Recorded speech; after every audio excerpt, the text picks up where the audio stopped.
जिन्होंने अपने योग के द्वारा हजारों लोगों को बीमारियों से मुक्त किया। उसके साथ साथ वो खुद एक कोरियोग्राफर भी है। कोरियोग्राफर यानी वेस्टर्न डांस सिखाने वाले कोरियोग्राफर बिल्कुल भी नहीं है, बल्कि हमारी हिंदुस्तानी लड़कियां किस गीतों पर किस प्रकार से नृत्य करे जिससे हमारे घर में आनंद बरकरार रहे, ऐसी गीत, ऐसे स्टेप्स, ऐसे डांस सिखाने वाले, ऐसे गरबा सिखाने वाले बहुत ही मशहूर योगाचार्य जैसे मैं कहना चाहूंगा। और आज मेरे साथ हैं अभिजीत सर। बहुत बहुत स्वागत करना चाहूंगा। अभिजीत सर नहीं है सिर्फ, वो मेरे गुरु भी हैं। तो मैं गुरु को पहले सबसे वंदन करता हूं और गुरु से विनती करना चाहूंगा कि अभिजीत सर और मेरे गुरु, आप ये बताएं कि आने वाली 15 अक्टूबर को जो नवरात्रि की हम तैयारी कर रहे हैं वो किस प्रकार से मनाना है और नवरात्रि क्या है। पहले ये बताइए कि नवरात्रि क्या होती है। मैं आप सभी को शारदीय नवरात्र उत्सव के निमित्त से बहुत हार्दिक शुभेच्छा और अभिनंदन करते हुए जो टॉपिक मणि भाई ने निकाला है और सवाल पूछे, तो मुझे लगता है कि हमारे पीढ़ियों के लिए और समाज के लिए एक मार्गदर्शक ठहरे। क्या बात है। और हम उसी दिशा में हमारा भविष्य एक उज्जवल होने की तरफ लेके जाए। बिल्कुल। हम शुरुआत करते हैं। छोटा सा जो सवाल था कि जो नवरात्र उत्सव है तो वो पहले कैसे मनाते थे और आज कैसे हम मना रहे जी। पहले का जो उद्देश्य था वो कैसा था और आज का जो उद्देश्य, समय जैसे आगे बढ़ रहा है, बिल्कुल, तो जैसे परिस्थितियां बदलती है, नेचर बदलता है, वैसे ही त्योहार भी बदलते हैं, करने का ढंग भी बदलता है, सोच भी बदलती है, जरूरत भी होती है। लेकिन ऐसा बदलाव ना हो कि वो हमें गलत रास्ते पे लेके जाए और उसका जो मेन बेस, जो अर्थ है, जो उसके पीछे के भाव है, वो बदल के दुर्भाव में परिवर्तित ना हो। तो वही हमें ध्यान रखना है। मनाना तो सभी है, क्योंकि उत्सव उसके लिए है। उत्सव इसके लिए है कि हमारे अंदर जो उत्साह नहीं है तो वो उत्साह बढ़ाने के लिए उत्सव आते हैं। और उत्सव हमारा उत्साह बढ़ाते हैं। तो ये ध्यान में रखते हुए, उत्साह यानी क्या है? हमारी एनर्जी, जो हमारी एनर्जी है प्रॉपर, हर जीव के अंदर जो एनर्जी है उसको हम कैसे इस्तेमाल करें, ये हमें नौ दुर्गों की पूजा, ये नौ देवियां, ये नौ माताएं हमें सिखाते हैं कि जीवन जीने की कला क्या है। तो ये नवरात्र उत्सव हमें लेके आ रहा है, जीवन कैसे जिए और स्वास्थ्य और आनंद से, प्रसन्नता से हमारा जीवन सुकर और क्या बोल सकते हो उसको, आनंददायी हो। हाँ, आनंददायी हो। तो ये हम देखने वाले हैं। जब गरबा की बात सर होती है, नवरात्रि की जब बात होती है, तो उसके साथ साथ युवाओं के मन में तो पहले संगीत आता है कि हम जाएंगे और वहां पर फिल्मों के गीत बजेंगे और हम लोग गरबा खेलेंगे, नाचेंगे, झूमेंगे। तो मुझे लगता है कि आप अगर इस विषय में अगर हमें थोड़ा सा मार्गदर्शन करें, तो मुझे लगता है कि फिल्मों के गीतों पर गरबा खेलना थोड़ा सा कम हो सकता है, और वो खेले या ना खेले ये आप मुझे बताइए। बराबर है। धन्यवाद, बहुत बढ़िया सवाल है। सब बहनें जो हमारी है वो घर में रहती है सालों साल, उनके लिए कोई है नहीं कि बाहर निकले कोई कार्यक्रम करे, क्योंकि शादियों के और जो बर्थडेज होते हैं जो मनाते हैं उसमें जो डांस करते हैं वो वल्गर डांस है जी। उसका और स्वास्थ्य का कोई लेन देन नहीं है। एक अंदर से होता है कि हमें डांस करना है, नाचना है, खुला होना है, बहुत अच्छा लगता है, बराबर है। लेकिन उसके पीछे का कारण यह है कि डांडिया और गरबा इसके लिए रखा हुआ है कि शरीर की जो हलचलें होती है और जो पसीना आता है, टॉक्सिन्स बाहर निकलते हैं, तो इसमें से हमारा शरीर का शुद्धिकरण भी होता है। दूसरी बात, शरीर के हलचल होने से हमारी जो बीमारियां, छोटी संधियों की या कमर की, शरीर की जो भी चर्बी जमा हुई है, जो वजन बढ़ा हुआ है, उसको भी कंट्रोल करने में, श्वास लेने में जो दिक्कतें आती है उसमें बहुत सुधार हमको दिखता है और हमें बहुत अच्छा लगता है कि हमने डांस करने के बाद बहुत अच्छा फील करते हैं। महसूस तो किया। उसका कारण एक है कि आप जो पिक्चर के गाने के ऊपर डांस करते हो उसमें आपको आनंद नहीं आएगा, खालीपन लगेगा आपको थोड़ा समय के लिए, लेकिन आनंद की अनुभूति नहीं आएगी।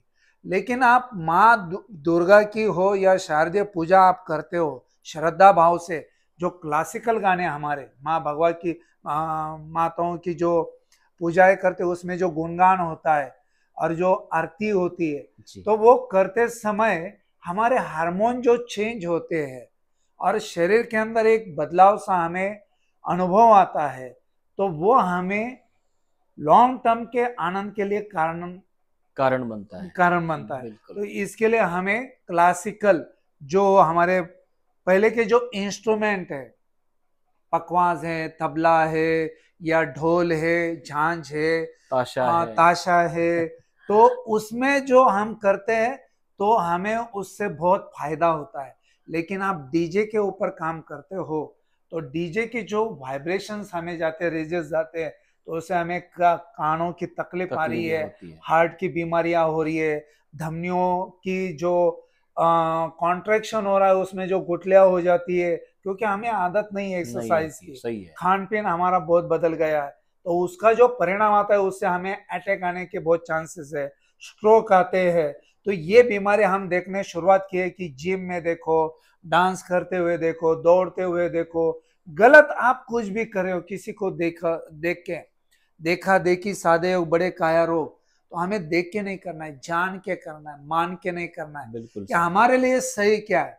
तो बहुत साइलेंटली डांस हो, शरीर की हलचल हो, लयबद्ध हो, तालबद्ध हो, सुरबद्ध हो, तो फिर हमें आनंद आएगा और हमारा स्वास्थ्य भी अच्छा रहेगा, हमारा स्वास्थ्य के साथ समाज का भी स्वास्थ्य अच्छा रहेगा। तो हम ये मैसेज देना चाहते हैं कि आप शांति से एंजॉय करो, ना कि बहुत भड़ास निकलनी है तो जोर जोर से डीजे लगा के बहुत शरीर की कोई हलचल गलत करके आप एक दुख को, एक शारीरिक वेदना को या बड़ी बीमारी को आमंत्रण ना दे। ये हम दिल से चाहते हैं। इसमें जो समस्या दिख रही है हमारे भाई बहनों की, बच्चे जो आ रहे हैं, नए पीढ़ियाँ जैसे भी आ रही है, तो उनके साथ में जो गलत धारणाएं बन रही है, तो उसके ऊपर थोड़ा एक फोकस डालना बहुत जरूरी है, सही क्या गलत क्या है। तो मुझे लगता है कि मैंने शुरुआत की एक 38 साल पहले दांडिया खेलने को, जैसे मेरी उम्र थी 12, 13, 14 साल थी और मैं खेलने शुरुआत किया, तो मुझे भी आते नहीं थे, तो मुझे बाहर निकाल दिया था कि आपको दांडिया नहीं आती है तो आप बैठ जाइए। लेकिन मैं वहाँ पे रोज जाके बैठ के देख के वो सब स्टेप देख के और उसको बहुत बारीकी से समझ के साथ मैंने दांडिया सीखना शुरू किया। और फिर कब मैं टीचर बना, कब कोरियोग्राफर बना, मुझे भी पता नहीं चला।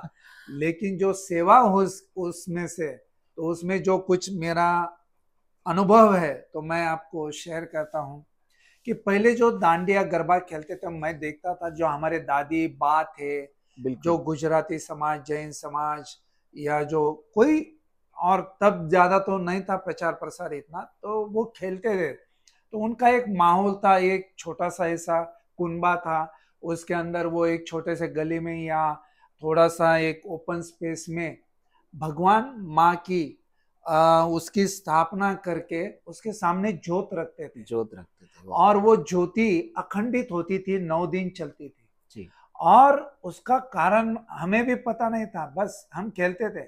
लेकिन जो पहले आरती होती थी, पूजा होती थी, फिर उसके बाद में जो हमारे बड़े बुजुर्ग लोग थे वो गरबा खेलते थे, उसमें भी ऐसा था कि पहले लेडीज लोग, यानी जो महिलाएं, माताएं जो थी, बा थी, बड़े लोग थे, वो पहले गरबा लेते थे उसके आसपास में, वो ज्योति के आसपास वो फेरा होता था। हाँ, फेरा होता था।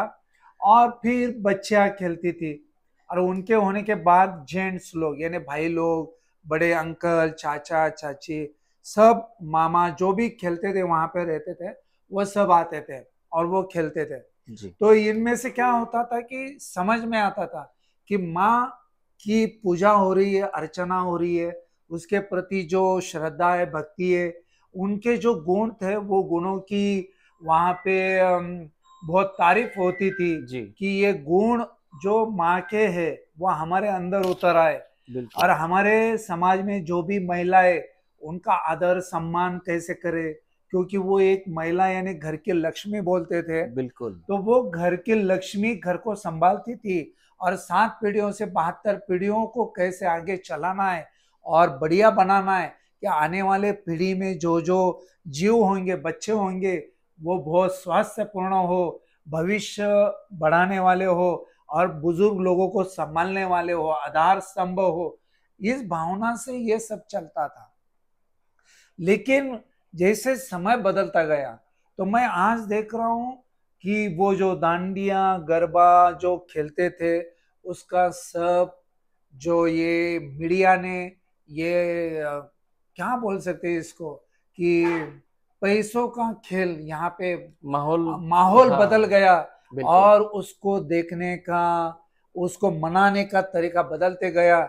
और वो एक जो आध्यात्मिकता थी, एक सात्विकता थी, एक उसके अंदर एक जो एक सादगी थी, वो चली गई। और अभी बहुत दुर्दैव से कहना पड़ रहा है कि एक वासनाएं हो, फिर वो उसके अंदर जो एक दिखावा हो गया। वो दिखावा है, प्रदर्शन है, या फिर और शब्द यूज नहीं करना चाहता, लेकिन वो सही नहीं है कि ऐसे मनाना नहीं है, हमें इसका ध्यान रखना है। क्योंकि उन 9 दुर्गों का, यानी उन 9 माताओं का हमें पूजन करते हुए, उनकी साधना करते हुए, हमारे शरीर को एक तप के तरह, यानी नवरात्रि के 9 उपवास के साथ में तप करके साधना है। और उद्देश्य ये की है कि हमारे उस आत्मा का दर्शन हो, यही नवरात्रि का उद्देश्य है। क्या बात है, बहुत अच्छे से आपने बताया कि आज के युवाओं को किस प्रकार से नवरात्रि को मनाना चाहिए। इसमें युवाओं के लिए एक बहुत ही मैं कहूँगा कि दर्द देने वाला एक सवाल है। वो सवाल ये है कि मैं जब भी किसी नवरात्रि में जाता हूँ, मैं नहीं, शायद आप भी जब जाते हो तब आपको दिखाई देता होगा कि कुछ साल पहले महिलाएं, हमारी माताएं, बहनाएं जो भी है, वो एक विशेष प्रकार की अपनी परंपरा को सूट होने वाली वेशभूषा वो पहनकर वहां पर आया करती थी। लेकिन आज जब हम लोग बड़े बड़े ऐसे, इसे इवेंट ही कहा जाता है, आज जो होता है वो इवेंट है, तो ऐसे इवेंट में जब जाते हैं तो छोटे कपड़ों में बच्चे दिखते हैं, लड़कियां दिखती हैं, तो बहुत ज्यादा दर्द होता है। तो मुझे लगा कि थोड़ा सा आप अगर इस पे अगर कुछ बात करें तो काफी इसमें बदलाव ला सकते हैं। मैंने देखा है कि आज भी देखो, राजस्थान है, गुजरात है, जो पारंपरिक जहाँ पे डांडिया चलती है, वहाँ पे बिल्कुल साड़ीज का उपयोग करते हैं। जो साड़ी पहनने का और कपड़े पहनने का जो उनका तरीका है, वो आज भी वही है जो पारंपरिक था, उन्होंने बदला नहीं है। ठीक है, नई जनरेशन बदल रही है और वो यूज कर रही है, तो उनको पता नहीं है कि हम क्या गलत मैसेज दे रहे हैं, कि हमारे त्योहारों के साथ हम ही गलत कर रहे हैं। बिल्कुल तो लोग अपने आप करने वाले हैं, या लोग बिगड़ रहे हो तो आप भी बिगड़ रहे हो, तो ये अच्छी बात नहीं है। तो वो हम जो देखते थे कि वो एक सादगी थी, एक आदर था, उसके अंदर एक रिस्पेक्ट था, कि कभी ऐसे गलत नहीं लगता था कि वो गरबा खेलते तो। लेकिन आज कपड़ों के कारणों के वजह से जो देखने का तरीका है, वो बहुत गलत हो रहा है। दोषों से, वासनाओं से, या जो अपराधी घटनाएं हो हो रही रही है, है। तो बिल्कुल उसके पीछे ये कपड़ों का संबंध आता है। दूसरी बात है, इसका साथ स्वास्थ्य के साथ में भी आता है। जैसे खुले कपड़े होना, यानी साड़ीज होना, पंजाबी ड्रेस होना, अच्छे खुले पंजाबी कुर्ते होना, तो ये बहुत सही था। या जो अपने भाई थे, वो सलवार कुर्ते कुर्ते अच्छे पहन के वो खेलते थे, बिल्कुल सही। क्योंकि जो उसमें खेलना है, उसके अंदर जो थकान है, हमारा संपूर्ण शरीर श्वास लेता है, और जो एक एनर्जी लगती है, तो उसमें स्वास्थ्य बढ़िया रहता है। वाह। लेकिन आप जितने टाइट कपड़े पहनते हो, या गलत ढंग के कपड़े पहनते हो, तो उसमें के भाव जो है, उस माँ दुर्गा की पूजा जो करते हैं, अर्चन करते हैं, तो वो भाव निकल जाते हैं, भक्ति निकल जाती है। बस एक जो अंदर की वासनाएं और जो अतृप्तता है, कि मुझे नाचना है, जी दिखाना है, प्रदर्शन करना है, बिल्कुल और गलत धारणा है उसके अंदर, भाव तो नहीं है, दुर्भाव अंदर से तो हम गलत निगेटिव एनर्जी को खींच रहे, तो ये हमारे लिए हानिकारक है। और टाइट कपड़ों में आप ये कर रहे हो तो उसका भी कारण समझिए कि आपके स्वास्थ्य के साथ में कपड़ों का परिधान कितना महत्वपूर्ण है। जितना टाइट कपड़े पहनते हो उससे हमें पीसीओडी, बिल्कुल पीसीओएस, महिला भगिनी को, जो भी है हमारी माता बहनें, उनको तकलीफ होने के चांसेस होते हैं। चक्कर आके गिरना होता है, थकान से महसूस होती है। फिर उसमें जो कोल्ड ड्रिंक वगैरह, जो बाहर का फूड खाते हो और उसके साथ में आप डांडिया खेलते हो, रमते हो, या फिर आप गरबा भी खेलते हो, तो इसके जो परिणाम है हमारे पाचन शक्ति के ऊपर भी होता है। क्योंकि कुछ खाने के साथ में आपको 3 घंटा खाली पेट रखना है, बिल्कुल और जो करना है तो वो लिक्विड जूस थोड़ा थोड़ा आपको इनटेक करना है, क्योंकि डिहाइड्रेशन ना हो। लेकिन आप खाना खाने के बाद तुरंत जाके डांडिया वगैरह खेल नहीं सकते हो, क्योंकि आपको अपचन होने की तकलीफ होने की संभावना है, या फिर उससे और बाकी प्रॉब्लम क्रिएट होते हैं, तो उसको भी आपको टालना है। तो ये हमारे नए जनरेशन के बच्चों ने संभालना चाहिए बिल्कुल कि हमारे घर के लोगों को तकलीफ नहीं आएगी, आँच नहीं आएगी, और हमारा जीवन भी समृद्ध होने के लिए, ना हमारे साथ समाज में कुछ गलत हो, ऐसा दुर्व्यवहार ना हो, इसका ध्यान हमें रखना चाहिए। ये मैं विनती करता हूँ आप सभी को, क्योंकि मैं परीक्षक की भूमिका से जाता हूँ। बहुत बिल्कुल सारे स्पर्धाएं भी मैंने ली है। स्पर्धा लेने का मेरा उद्देश्य अलग होता है, और डांडिया के साथ योग लेने का भी उद्देश्य बहुत अलग होता जी है। जी जी। पूरे आशा के साथ, पूरे विश्वास के साथ कहना चाहूंगा कि इस बार की जो नवरात्रि है ये तालबद्ध, लयबद्ध और पूरे हमारी संस्कृति से स्वास्थ्य भरी का हुई पूर्ण हो, और हमारे स्वास्थ्य को लेकर पूरी मतलब खुशियां लाने वाली हो, लाने वाले हो। या ऐसा मैं Yes. आपको आज विश्वास देना चाहता हूं। और सभी की ओर से आपका बहुत बहुत बहुत धन्यवाद करना चाहूंगा सर, कि Yes. ऐसा ही समय आप हमारे लिए, हमारे अच्छे जीवन के लिए हमेशा देते रहे, यही मैं आज आपसे प्रार्थना करता हूं। और आप सभी को भी बहुत बहुत धन्यवाद करना चाहता हूं कि ऐसे ही नए विषय के साथ, नए मेहमान के साथ हम लोग फिर एक नए विषय के साथ आपके सामने आएंगे। तब तक के लिए नमस्कार। ओम साई राम। धन्यवाद। चलो साईं की ओर।